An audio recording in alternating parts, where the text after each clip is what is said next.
Athens 2,400 years ago. It's a compact place.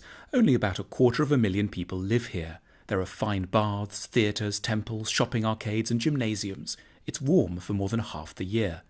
This is also home to the world's first true and probably greatest philosopher, Plato. Born into a prominent and wealthy family in the city, Plato devoted his life to one goal, helping people to reach a state of what he termed eudaimonia, or fulfillment. Plato is often confused with Socrates. Socrates was an older friend who taught Plato a lot but didn't write any books.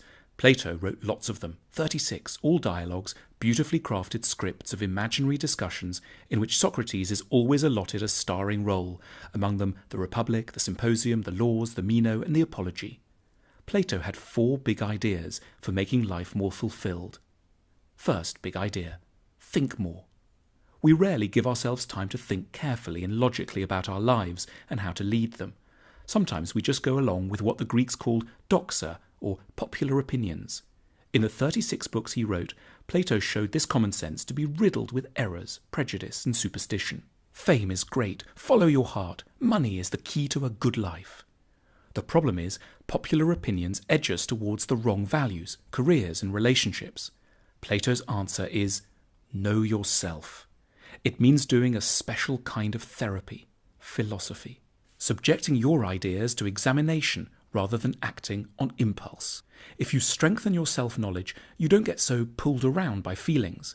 Plato compared the role of our feelings to being dragged dangerously along by a group of wild horses. In honour of his mentor and friend Socrates, this kind of examination is called a Socratic discussion. You can have it with yourself or, ideally, with another person who isn't trying to catch you out, but wants to help you clarify your own ideas. Second big idea: let your lover change you. That sounds weird if you think that love means finding someone who wants you just the way you are. In a Symposium, Plato's play about a dinner party where a group of friends drink too much and get talking about love, sex and relationships, Plato says, true love is admiration. In other words, the person you need to get together with should have very good qualities, which you yourself lack. Let's say they should be really brave or organised or warm and sincere.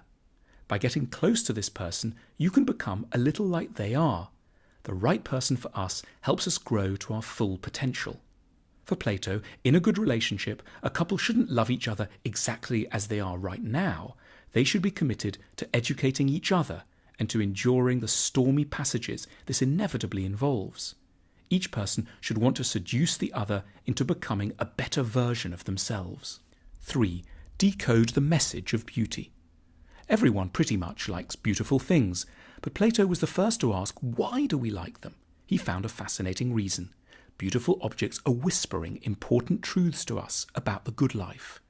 We find things beautiful when we unconsciously sense in them qualities we need but are missing in our lives. Gentleness, harmony, balance, peace, strength. Beautiful objects therefore have a really important function. They help to educate our souls. Ugliness is a serious matter too. It parades dangerous and damaged characteristics in front of us. It makes it harder to be wise, kind and calm. Plato sees art as therapeutic. It's the duty of poets and painters and nowadays novelists, TV producers and designers to help us to live good lives. 4. Reform society. Plato spent a lot of time thinking how the government and society should ideally be. He was the world's first utopian thinker. In this, he was inspired by Athens' great rival, Sparta. This was a city-sized machine for turning out great soldiers.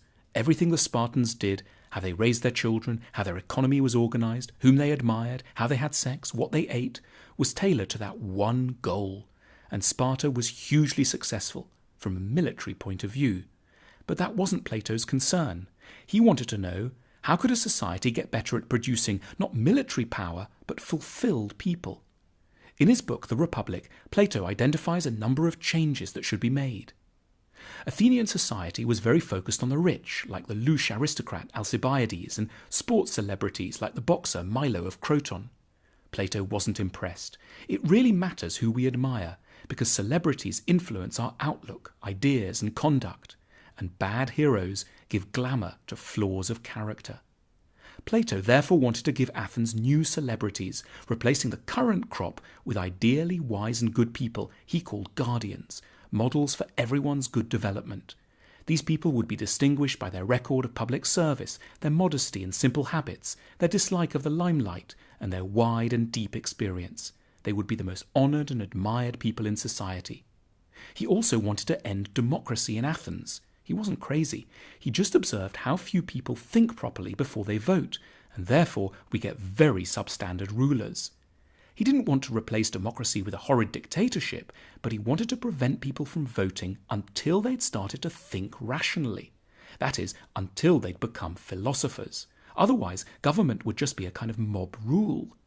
To help the process, Plato started a school, the Academy, in Athens, which lasted a good 300 years. There, pupils learnt not just maths and spelling, but also how to be good and kind. His ultimate goal was that politicians should become philosophers.